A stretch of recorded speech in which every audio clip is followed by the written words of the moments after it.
podcast of the PPO, podcast about everything from the world of public procurement. Welcome to the Public Procurement Office podcast. Today we are talking with our guest from Hungary, Professor Tünde Tátrai from Mateja Korvína's University in Budapest. Could you please introduce yourself and your role in public procurement processes in Hungary? First of all, thank you very much for the invitation. I like very much to be here. Well, I'm economist and lawyer, which is quite good for the public procurement market for being there, because I can work as a professor at Korvína's University of Budapest, and I have my public procurement program, a postgraduate program, and the same is happening in several other countries, like in Slovakia and in Czech Republic that I've just heard. And I work as a lawyer and I'm a public procurement expert, and I have an opportunity to work for the European Commission in the electronic public procurement working group. We will even get to the European Commission and their new regulations. But could you tell us, what does it look like right now in Hungary with public procurement, and what are the biggest challenges you face right now?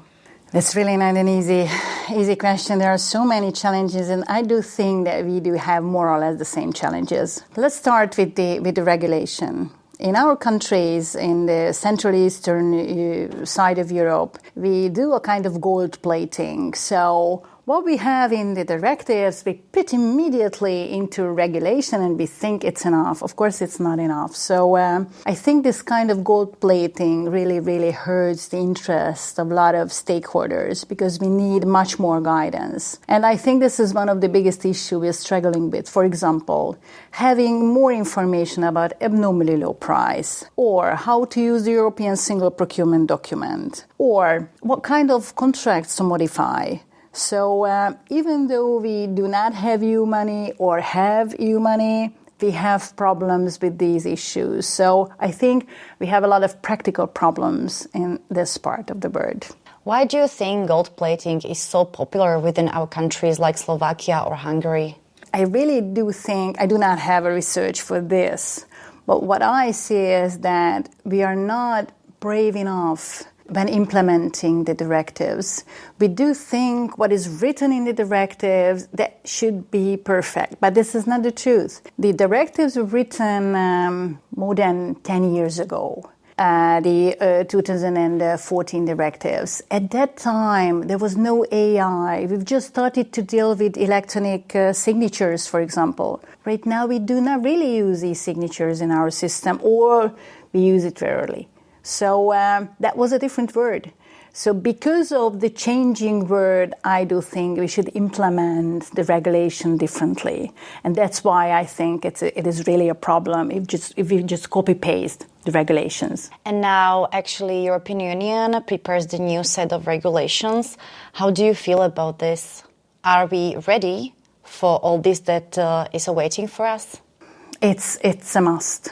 I saw so many AI-related developments, improvements in the EU in order to help contracting authorities to work on their documentation, in order to help bidders to find certain public procurement procedures easier, or simply just to create the documentation in order to help bidders just to, tick the templates and to fasten the activity, the administrative part of taking the bid, and so on. So I think because of these additional services, the life itself will be a little bit easier for several stakeholders. But it does not mean that there will be competition.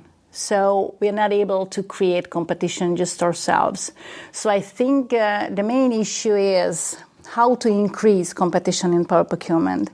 Because now we do not have to make electronic public procurement mandatory like it happened so many years ago. Now we have to face with a totally different challenge, which is the lack of economic operators. And we are struggling with it, especially in the Central-Eastern side of Europe. And we've heard there might be like 60 new regulations. Do you think our countries are ready to actually absorb this type of new regulations? Isn't this only going to increase gold plating, as we mentioned before. Do you maybe have some working group in your country who is working on how to process, how to implement into the national legislation these new regulations? I think it totally depends on the country's culture and public procurement history.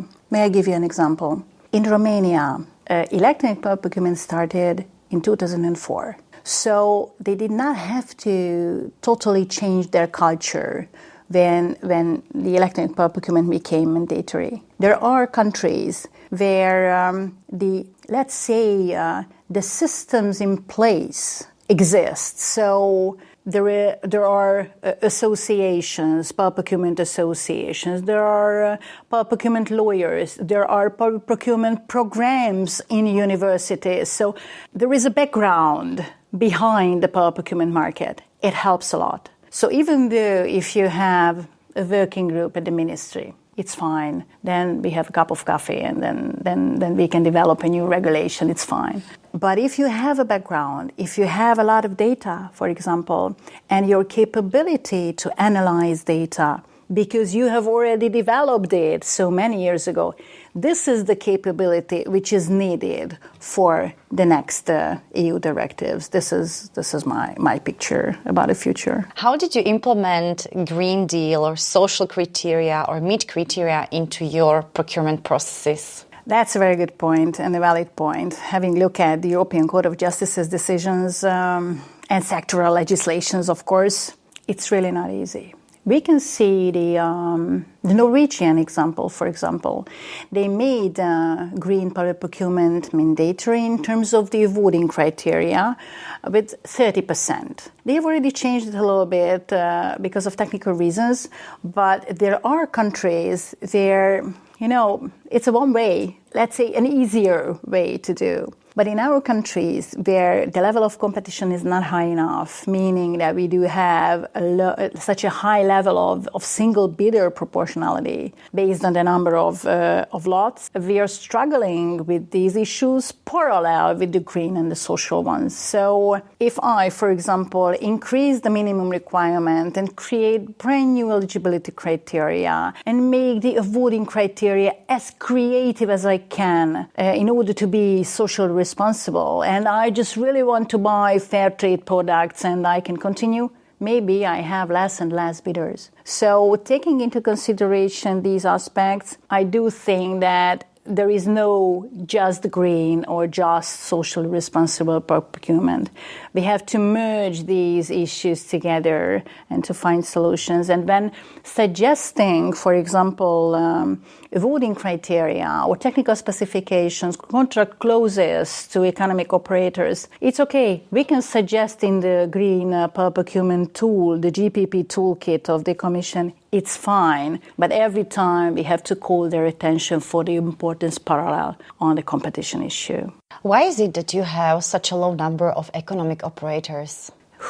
That's a very good question. We made, with a couple of colleagues of mine, an analysis, and we found that the pattern in terms of the number of bidders in the developing countries is different than in developed countries, meaning that we have quite high proportionality of one bidder procedures when we have just one bid and a little bit less two bidder. It doesn't matter if it is valid or invalid, and less than that's 3, 4 or more. In the developed countries, the pattern is much more balanced. So they have more or less the same proportionality of 1, 2, 3, 4 or more bidders. So they have more opportunity to increase competition because they do have enough economic operators. So it's easier to encourage economic operators if they exist. Countries are not able to give birth to brand new small and medium-sized enterprises if the economy and market is not strong enough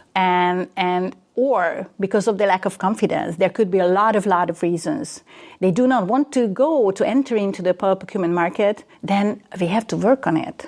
And electronic public procurement could help. If it is easier, just click the button, just make the life easier of the economic operators, maybe it helped them to come to the market. But there are so many aspects why they are not coming. And in all the countries, we have to discover these aspects, because otherwise we will have serious problems in the future, the same problems what we have right now. Do you have a central procurement body in your country?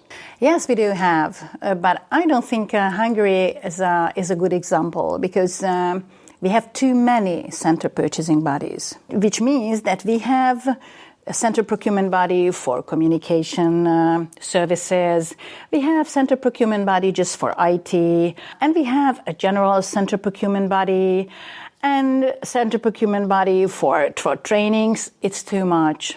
I don't think it's a good idea because of the lack of economy of scale. Maybe it's easier to buy to buy certain types of services and products, but it would be much better to have just one CPB, like for example in Austria, which is one of the best example for all of us. And what I can see in the life of CPBs, if we compare the CPB's activity in Europe, most of the CPBs, successful CPBs, are think tanks parallel. For example, the Concept in Italy, they have a research department. Or Hansel in Finland, they really monitor the market in order to get more impression what kind of services and goods to procure. The Ascalcommentus, the SPAP in Sweden, the SPAP in Spain. There are so many very, very good examples, and of course BBG in Austria. They have different strategies, they do different kind of things, but they do much more than just procure. In Hungary, may I give just a very interesting example? Some of the CPBs are entitled to monitor the procurement plan of contracting authorities. So they work like authorities. It's not a good idea, because if it is not their core competence to procure, but they deal with so many kind of things, then they cannot concentrate on their first job, procurement. So I would recommend then developing these kind of systems to deal more with procurement instead of any kind of authority-related activities. That's very interesting, getting these tips, because as you know, there are some efforts in Slovakia to actually establish, and it's great to actually do it this way rather than this way, because you can compare all the systems. Can you tell us your opinion on how should we perceive the importance of the data in public procurement? The data is becoming more and more important. If I have data about for example, the active economic operators, then I know which operators are in the market. If I know that I lost a couple of operators, then I know whom to find.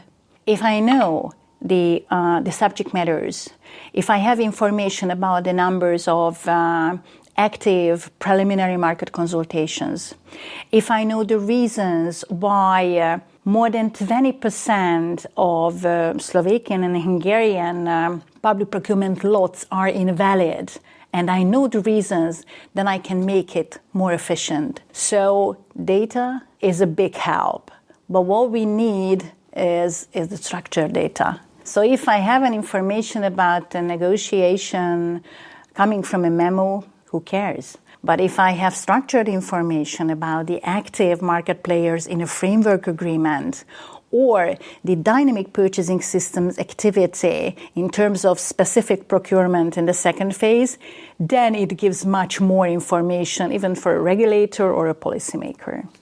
Does it come in your mind some good examples from some states, let's say, who actually are really good in using and creating the data and collecting them and then put them into practice and changing maybe their approach or legislation based on this news that they get to know? The best of the best are coming from the north. May I start with the Finnish example? In Finland, there is no obligation to publish the whole contract, but they publish structured data, validated data from the contracts. If we publish information about our contracts in PDF forms, It's nothing. We do not know anything about those contracts. But what is happening in Finland, and that is really, really it could be a best practice for all of us. They're able to grab information from invoices. So they do not even need information from the contract performance phase concerning the value, because they know exactly what is happening based on invoices which are validated. So I think when we have a look at the end-to-end procurement, which means that I start with the contract notice and I end with the contract award notice, this is not the end-to-end procurement. The end-to-end procurement is when I incorporate the preliminary phase and when I deal even with the whole procurement cycle with the performance phase as well. So I think this is really the future of procurement, not just dealing with the tiny procedural issues, but focusing more on the performance. We do the whole story in order to have a good contract. And then, of course, the good result of the contract. And what about e-forms as another tool on how to collect data? Do you have any experiences? I've just finished with a couple of colleagues of mine a very interesting analysis about tenders electronic daily data, which is the pre-e-forms data. And we were using e-forms data as well. So I'm able to compare a little bit. The e-forms data is much more structured, easier to find a connection in between different variables. I know it is not very important for the everyday user of the tenders electronic daily, but for those who would like to understand what is happening in the EU in order to make a better regulation or create a policy, it's crucial to have a more precise data. And of course, for example, to find a connection in between the contract award notice, the end of the procedure, and the contract modification notices. If I know that which contract modification notice belongs to a contract award notice, then I can find a connection at how many times to change, for example, one certain contract. So the quality and, of course, the quantity has been increasing, which is great, but it's not enough. Why I'm saying it's not enough. In the past, we did not make certain parts of the contract notices, contract award notices mandatory. Right now, for example, the value of the contract is mandatory. It's nice, it's great. But even though it is mandatory, it doesn't mean that I, as a contracting authority expert, cannot put a totally false number instead of the right one. So there is no defense if the contracting authority or anybody who upload information do not give false information. So let's say the e-forms give us a chance to have better data, higher quality data, and more structured data. So we are able to develop new indicators like contract modification activity of member states. It's great coming from the public procurement data space. So now we have the last 5 or 6 years of data in the public procurement data space. I've just heard that Slovakia is becoming to be part of the data space, which is good because for you in the future, you will receive information not just above the EU threshold, but below the EU threshold. So you will be able to compare your information following the same structure of the data. So this is one of the reasons why I support e-forms very much, because now I can see that it's easier to work with these information. It's a very interesting point of view. Thank you very much. Today we had you along with Mr. Professor Bovis. You were leading the lectures for our public procurement office. There were many participants from procurement world, not only from Slovakia, but also from Czech Republic, Hungary and Austria. What were their main concerns regarding public procurement? May I raise one issue? Of course, there were so many, because there were a lot of very, very good questions, really very high-level questions, very complex questions. One of the main issue was the contract modification. there is a need to modify the contract. So I don't think we have to, be as rigorous with the contract modifications as we are. Because of having EU-funded projects in our countries, we think that if the audit authorities are strict, then we do not have to let contract modifications. But contract modification is a must. Sometimes it's a lifesaver, the only escape. In between unforeseen circumstances, the de minimis modification, the automatic changes of the contracts. There are so many types of modifications we have to deal with. Of course, if the modification is substantial, and we have a lot of European Court of Justice's cases to help us to understand what is substantial, then of course it would affect competition, because if the previous economic operators would know it, then maybe they give a better price. But beyond this question, I think we have to deal much more with the opportunities of contract modification instead of denying it and keeping the distance with these topics. And I was very happy that we could, have an argument about this framework agreement, modification, dynamic purchasing system related contract modification, and so on and so on. It's a high-level discussion. So 10 years ago, we couldn't do this. Quite happy to be involved in it. How does your audit agree with this opinion? It's a good question. Well, if we have a look at reimbursement based on the financial regulation, something is just a problematic contract modification, then we have to pay back not just the 25% of the modification, but the 25% of the whole contract. This is a huge risk. So what I can say is that a lot of contracting authorities simply do not want to change and do not want to modify. They do not want to run a risk. And not because of the audit authorities' reaction, because of this practice to reimburse 25%, this information is an obstacle for them. So I think it should be changed in the future, because if we have a huge project, it cannot happen without contract modification. Do you have some last comments you would like to share with our listeners?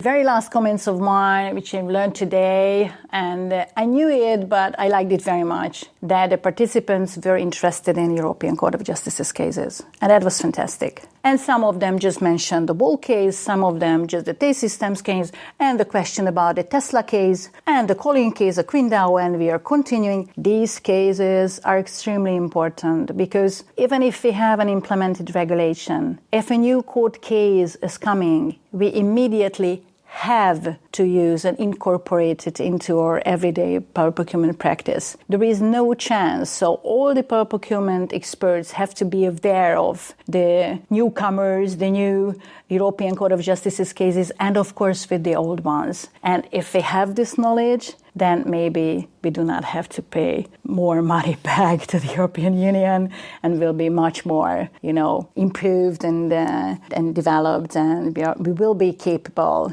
to wait and to expect the new power procurement directives from Brussels.